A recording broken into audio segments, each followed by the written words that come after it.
At 5 years old, I have the fear of death, and I learned to become a total liar because I know my mother was going to be killed if I didn't do what the man said. My name's Doug. I am 67 years old, and I have been working in the field of those who have come out of the gay lifestyle for about 40 years now. I was always, in my thinking, a girl. So the things that I liked, he didn't like. I was not going to be a hunter, but Dad was a hunter who had to hunt to supply food for the family. He couldn't understand why I wouldn't want to do what he did. So the chances of us getting together and bonding were very slim to begin with. The first memory that I really have in my life was when my father came home from the woods after working a couple of weeks. As all good woodsmen, he came out of the woods, made a stop at the grocery store, picked up a can or two, or a bottle or two back then. By the time he got home, he was legally not able to drive, and he was also in charge of disciplining. A list had been kept by somebody in the house that I had committed sins. Instead of taking the belt like he normally would, stating that he was going to put an end to this little problem forever, and picking up an axe handle, I ran. And I can remember hearing, like it was today, the sound of the axe handle breaking on the steps over my head because he couldn't actually reach me. And I just lay there screaming to myself, why? What did I do wrong?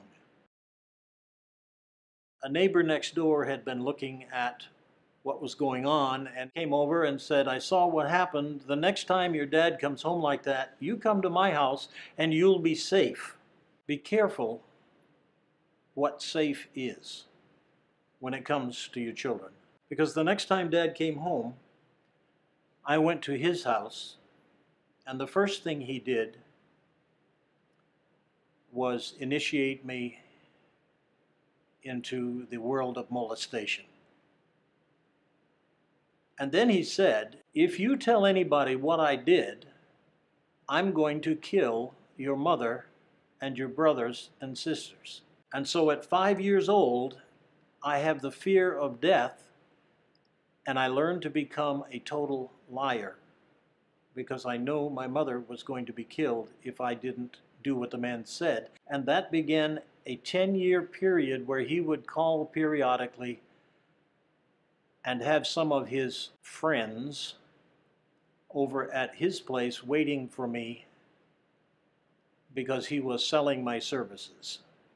And so I lived until age 14 under the control of this man, and at age 14 I reached the point where I got angry one day, went into my dad's shop, found his .45 automatic, went upstairs, sat on my bed and yelled at God, if you don't take me out of this, I'm going to shoot myself.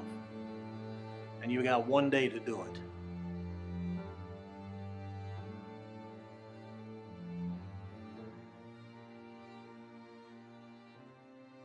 Next morning I woke up, there's a knock on the door, and there's a policeman. And the policeman asked my name, and I told him, and he said, you're coming with us, you're under arrest.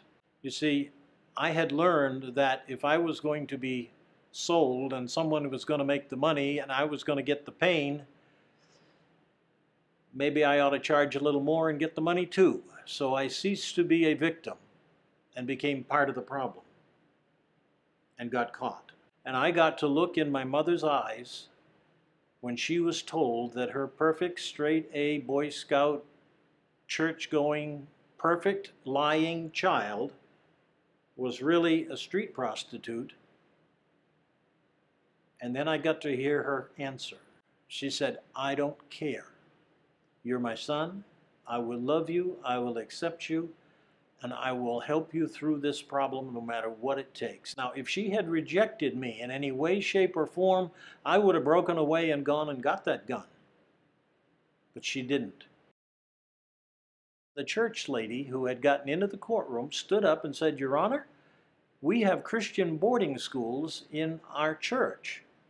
And if I can get him into a Christian boarding school, would you change your sentence?" And the judge thought for a little bit and he said, "Have him tested.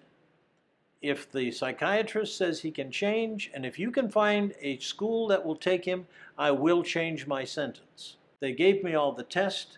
I scored a perfect female on the gender identity score. I believed I was a girl.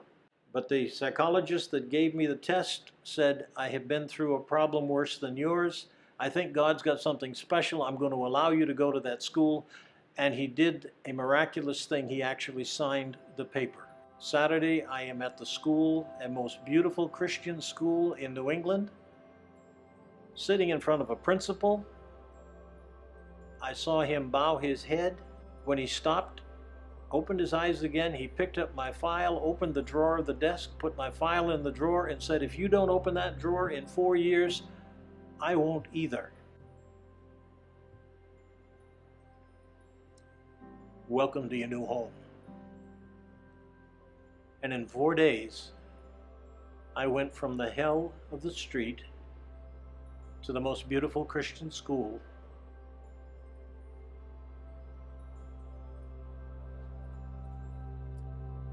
that you can imagine.